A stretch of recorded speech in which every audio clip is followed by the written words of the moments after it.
What's going on, nation, and welcome to Ask Scott and Sean, episode 11. 11. I'm Scott. This is Sean. What's up? So we're here for you guys. We have 3 more questions from 3 Hermanites. If you guys want to ask a question, go to questions@scotthermanfitness.com. I know it's been a little while since we did our last episode of Ask Scott and Sean, but what we're going to do now is start putting it into the Tuesday tune-up schedule. So one Tuesday out of every month will be an Ask Scott and Sean day, because I know you guys want to do more of these episodes. So let's go over some of these questions. We have our first question from Toby Manley. And Toby says, hi. Toby. What's up? Mr. Manley. Toby says, hi Scott, my name's Toby, and I have a question about basic carbs. I'm 6 foot, and I weigh 11.5 stone. I've been going to the gym for about 6 months, and recently I was offered a free nutrition seminar by a personal trainer. He basically tried to get me to spend $300 a month on his training, but more importantly, he said to build muscle quickly and tone, you can't eat pasta, rice, potato, or bread of any kind. Is this correct? I only ever eat whole wheat bread / pasta / rice. Anyways, I don't have a lot of money, and foods like bread and whole wheat pasta rice are very affordable and give me energy when I work out. You said yourself that you enjoy bagels and peanut butter in one of your nutritional videos, so I'm hoping this trainer is wrong. I'm quite a lean individual and I have a 6-pack, but it's not super defined, so should I cut out on bread, etc. to get more definition? Well, it's a 2-part question, right? Yeah, it's kind of a 2-part question because you're saying that you want to gain some muscle, but you also want to have a super defined 6-pack. And so, as Sean and I have said in previous videos and stuff, if you're trying to get bigger, it's going to be harder to maintain that lean look. And if you gauge yourself, like Sean and I usually have different goals. Sean likes to get bigger and then trim down.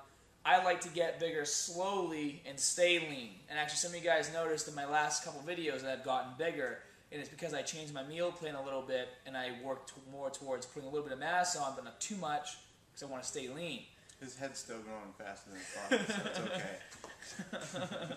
Thanks, Sean. I appreciate it. You are right. I eat bagels and peanut butter on a daily basis. I usually have about 3 a day. It's my snack. And everyone's different. My body responds amazingly to carbs. When I eat carbs, I feel like I can take over the world. I have the energy I need to do my workouts. If I try to go to the gym on an empty stomach or I don't have enough carbohydrates throughout the day, my strength and my energy levels are just like way down. Some people, when they eat too much carbs, they get sleepy. When they go to the gym, they don't have a great workout because they feel bloated. Everyone's different.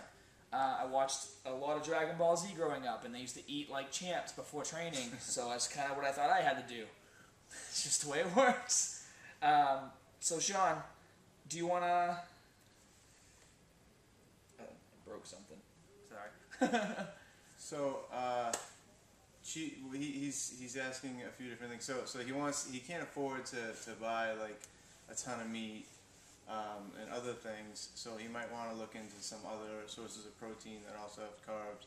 Beans are really cheap. Some people don't like beans. They're high in fiber and they tend to cleanse out the system. But it is going to be a little bit of trial and error. I'm not sure if his trainer is saying that to stay lean, he just needs to not have breads and pastas and stuff like that. But not having that stuff in your diet, it will help you stay lean. It will help you stay really lean. Obviously, Scott's lean. It depends on your body type. Some people can stay lean, but Scott eats just enough for his body. He knows how much he needs to eat. And that's exactly right. Trial and error. You're going to, as you start to work out more and you start to eat more throughout the day, and you're eating every couple hours throughout the day, you're going to know. A trigger's going to go off in your head. Right now, if you're just starting out with all this meal plan stuff and learning how to eat, you get the hungry signal from your brain. But you can't tell if it's protein, carbs, fat, or maybe your body just wants some water. You can't tell that yet. When I have the hungry signal go off in my head, and I'm going to call it the hungry signal, I know exactly what my body wants. I know if it's craving carbs, I know if it's craving protein, and I know if I'm thirsty because I know how much water I've drank for the day.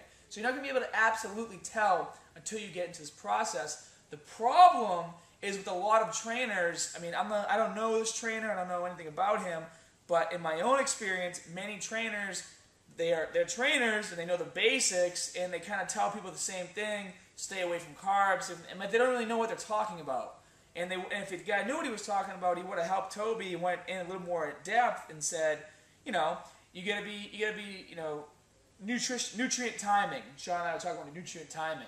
You gotta make sure you're eating certain foods at the right times. You want to have a pasta meal, you want to have your breads, your rices and stuff, you can totally have it. Just make sure you're having that leading up to your workout. And then after you work out, your body's craving a ton of carbs and a ton of protein, and it's actually craving more carbs than protein because you're depleting your glycogen storage, which is your energy level throughout your workout. So, the best way to answer this question, Toby, based on everything we said, the stuff that's affordable you can have. Start having it each day. Space out your meal plan. Know exactly what you're eating, and then look in the mirror every day. See how you feel. See how intense your workout was, and you'll be able to gauge how much of the breads, pastas, and rices that you're eating you should be having before you work out. With nutrient timing, you want to make sure that you are having your carbs that are somewhere, say, higher on the glycemic index. You want to try to have those after your workout, and you can get in a couple different meals after your workout. You can get them really high, a lot of protein in those meals as well. That will synthesize a little bit quicker, but you're in an anabolic state at that point. For the most part, if you want to stay lean throughout the day, try to stay with moderate glycemic index carbohydrates. Yep. Whether it's fruits, vegetables, even if you eat rice and pasta and stuff like that, same deal. Yeah, and it's all about portion control too. Small meals every couple hours keeps the fire burning. Keeps metabolism going. And don't be afraid to eat a big ass meal after a workout. Yeah, don't ever be afraid to eat in general.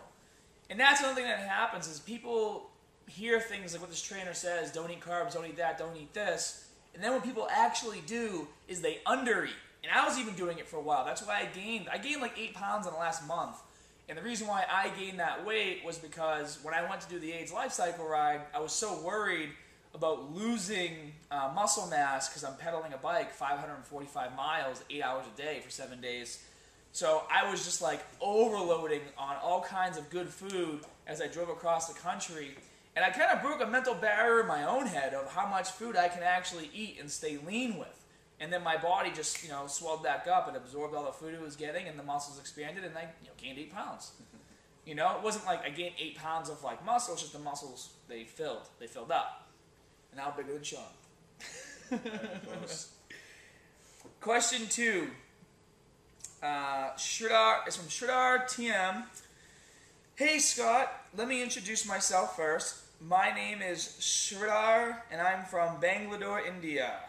I am just like one of thousands you might have met who has that elusive dream about having a six-pack. I stand 165 centimeters and I used to weigh over 80 kilograms a couple of years back. With a lot of dedication and determination, I was successful in losing that extra weight, and now I'm about 58 kilograms, which is about 174 pounds, right? However, I am still not happy because now I look skinny, and a lot of weight training and protein supplements have not helped me get my dream body.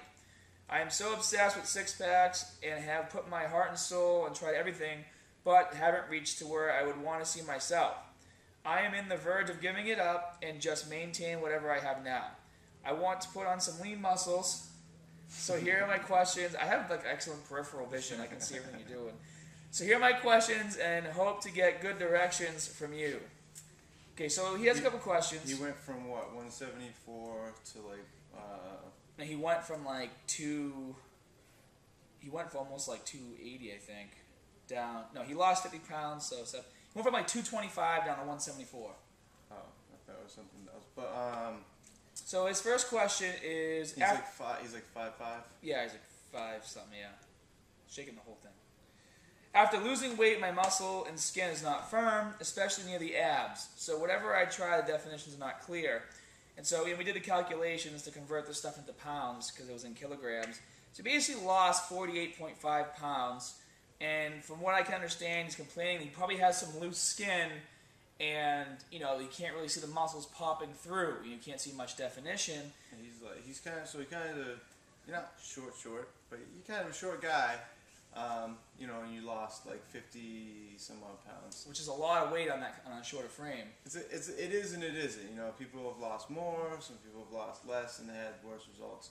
But we don't have a picture of him, so we can't tell what his skin's doing exactly. We don't know what the results of him losing that weight were, how he lost that weight. Yeah, so what we basically have to do is kind of generalize this, which is great because some of you guys might have the same question. As far as having loose skin, you know, your skin elasticity, depending on how long you were overweight for, how much overweight you were, depending on your frame and your height and all that stuff. How much your skin stretches. Yeah, how much it's stretched out. You know, unfortunately, a lot of times it doesn't totally retract all the way back and give you that nice lean look. You know, it will sometimes over time do that, but some of the best ways to help out with this is to gain some muscle and try and, you know, I guess stretch it back out, but with muscle and have the definition show through. So, what he's trying to figure out how to do, get abs, get muscle. He's a vegetarian. He's what he calls an eggitarian. Yeah. Because he does eat eggs and stuff like that, which is great. Which is great if you're, you know, if you're a vegetarian, you still eat eggs and you let yourself do that. No, well, another thing huge. Well, another thing we have to talk about too is we don't know how much of that 48.5 pounds was fat and how much of that was muscle. Because if you lost a lot of that weight and then a lot of that weight was actually muscle weight, that's going to kind of hinder your ability to burn calories because the more muscle you have, the more calories you're burning throughout the day. And that could also be a reason why your skin might feel looser. You know, like if Sean would have flexed, more fat on you, yeah. If Sean would have flexed his arm, you know, there's no skin really able to move around because it's all muscle. But if there was fat there, I'd be able to, you know, poke and squeeze and do all sorts of things. Which is kind of a weird way to see it. Fucking weirdo. Okay, so being a vegetarian, he wants to know. Did he say he wants to know what foods he can eat? Yeah, well, he has a couple of questions. Let's do the second one first. All right. These are real quick. You know, Shridhar says, the muscle becomes hard only when I pump the iron and it's back to normal size and form. I pump the iron. I love it. I'm not, like, I used to actually kind of change the wording to make it, you know, easier for me to read. But to be honest with you, I like it when you guys write, like when you're from India and English is your second language, and the way you guys write just makes me smile because I pump the iron is awesome. I love the way foreign people speak in English. Yes. So what he's basically saying is when he works out, his muscles get super hard, and then when he's done working out, they go back to soft. That's totally normal. If you stay super hard for a long period of time, go see a doctor. It's just... Yeah. We get the peanut gallery laughing. So yeah, if you're, you know, that naturally happens. When you're lifting weight, you get a huge pump. Sometimes it will last even up to 2 hours if you're lucky. And the next day, you know, my arms are swollen today from yesterday, which is awesome, but still 2 days from now, my arms aren't going to be the same size. And it might even shrink like 1/4 of an inch because they're not going to be as hard and as pumped as they are. But so get used to that. Just keep hitting it hard. You know, keep working out. Work out every day if you want. He also says he's starting to feel that his body's not responding to his workout, which is demotivating to him.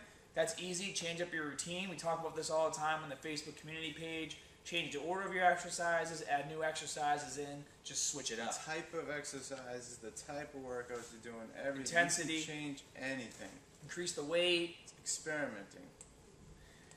And then the last thing now you want to cover is, you know, he's talking about, you know, eating egg whites and getting more protein in. He's a vegetarian. Eat the whole egg. Eat the whole friggin' egg. Eat the yolk. Eat the yolk. You too. Eat the yolk. Don't be afraid of the yolk. No one in here, anywhere, be afraid of the yolk. If you work out, you exercise, you hit it hard, eat the yolk. He can also add, he's asking what he can add. You can add tons of things when you're a vegetarian. You can add quinoa. Starts with a Q. I used to think it started with a K at first, and I didn't know. I was like, how do I find quinoa? You can eat quinoa. You can eat beans. You can eat kale. You know, do your research. There's tons of. You can eat baby spinach. I love baby spinach. I have like 1 or 2 cases of it a week now. I remember Sean's house. I eat his food in his fridge, so I guess I like it too. And then touch my baby spinach. That's for sure. And then lastly, the Scott Herman Fitness meal plan system has thousands of different meal plans to choose from, and we actually do cater towards vegetarians. So you can put that right in your goal when you sign up for the meal plan. You can say you're a vegetarian, and then all the vegetarian meal plans will pop up to make sure you're getting the exact amount of protein, carbs, fat, and calories that you need to hit your goal. Has a whole setting for it has a whole setting for vegetarians. Take care of you guys. Okay, question 3, last question, is from Amanda Cirone.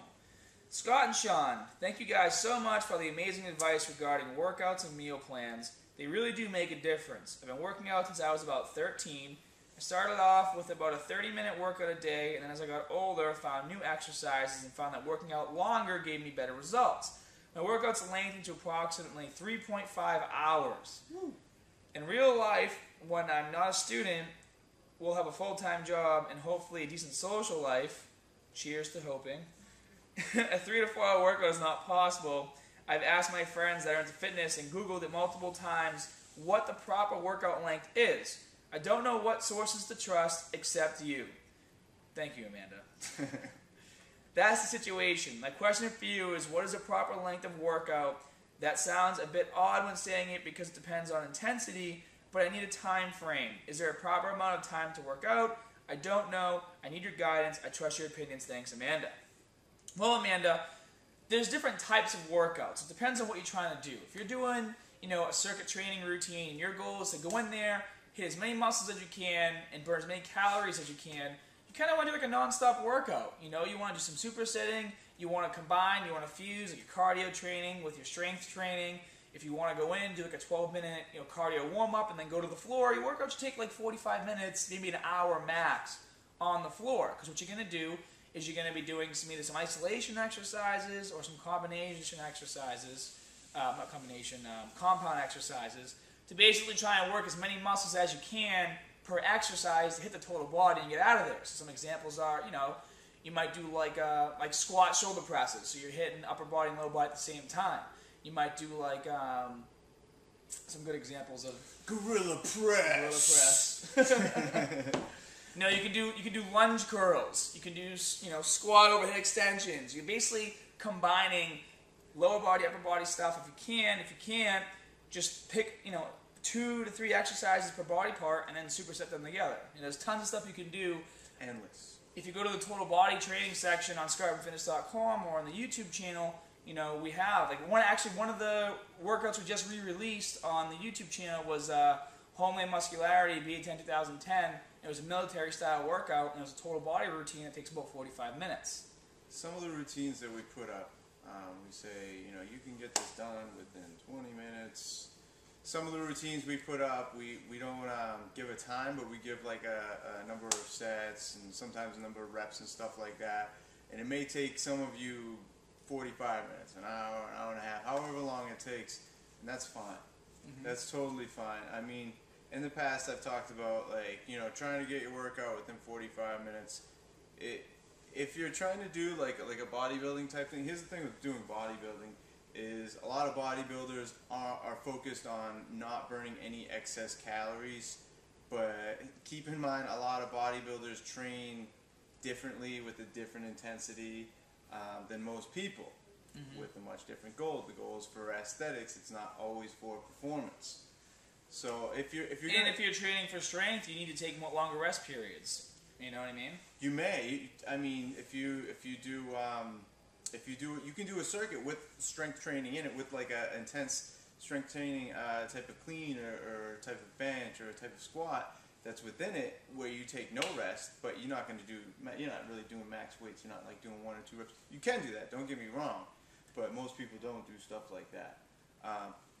Though 3.5. You know what I like is how she differentiates. She goes in her school life, and he goes in my real life as opposed to school life. Because school life isn't real. I want to go back to school and have a school life. But that's just the thing is, when you have all that time, I would hang out in the gym for like 2-3 hours just because I got nothing to do all day. So I'll hang out there. I'll take a longer rest period just because I know I don't feel like leaving the gym. So I'll stay there that long. But if I have a job to do and I got to get out of there, in and out of there, my workout sometimes could take me between 60 to 90 minutes if I'm doing if I'm doing a muscle gain routine, say I'm doing like chest and abs, it's going to take me a while, probably about 45 minutes to an hour to do my chest, because I'm going to hit 5 exercises, 3 to 4 sets per exercise, and then I'm definitely going to crush abs for like at least a half hour. There's debatable theory to glycogen storage and how much glycogen you can deplete during X amount of time, 45 minutes to an hour. Even still, you can take a professional athlete, you can take an Olympic athlete, and their diet and their nutrition, their supplementation may be way different than yours, but sometimes those people aren't always on either, and they train their asses off for 2 or 3 hours. Trust me, there's professional athletes out there that go out and party for a whole night and then go do their workout for 3 hours and then take a nap for 2 hours, take a little time, and do another 3-hour workout. There's people who do that, so I'm not recommending that's what you do. I'm just saying don't worry about working out for too long one day, or if I didn't get enough time another day, I did 15 minutes. Honestly, I like getting in a 15-minute workout. I like being able to say, yeah, I'm in awesome shape today. I feel great. I look great. I only worked out for 15 minutes yesterday and the day before. Doing a crazy little circuit, doing some sprinting, doing some lifting, and just doing a timed interval, whatever it may be. So then basically what it comes down to is, Amanda, make sure your meal plan's in check, because that's going to determine your results from your workout. If you're eating 3,000 calories and you do a 15-minute workout just to get a quick pump and you only burn like 600-700, well, yeah, you're going to gain some weight. So gauge how much you're eating towards how long you're going to be able to work out, how intense that workout's going to be. But if you're doing anything over 2 hours, it just, for the average person, it just seems like you're doing too much. Intensify your workouts, lessen your rest period between each workout. Maybe you're worried about the weight. Maybe you like going to a certain machine and say you're doing like extensions with like 80 pounds, and you might feel discouraged because if you don't take a long rest period, you have to drop the weight. Dropping the weight's fine. The whole point of going to the gym is to destroy the muscle. So if you're doing your first set with 80 pounds and you take like a 30-second rest and go back, and can only do 65, 70 that time, that's okay. Why does it have to be 80? The muscle's getting tired. That's why you're there, to get it tired, break it down, and rebuild and get stronger, right? I'm going to give her an exact amount of time to work out. 3 point. No, listen. It's 41 minutes and 36 seconds. If you work out for this long, you will be in the best shape of your life for the rest of your life. That's it. Well, on that note. 41:36. You're golden. Just get a ton of sets in. Yeah. Just crank it. Crank it up. So this is Ask Scott and Shot episode 11. We like doing this stuff because a lot of these questions they're very general, broad things. I know a lot of you Hermanites have questions about. I see them on the community page every single day. Sean sees them every single day. Cliff sees them every single day. So we're happy to keep doing these. Again, we're going to be doing these once a month. 3 questions every month. If you want to ask a question, just send them into questions@scotthermanfitness.com. If your questions don't get answered, don't worry. I saw your question. There may have not been enough information, or it may be a question we answered already, or maybe something we'll come back to. So keep sending. Peace. Later, guys.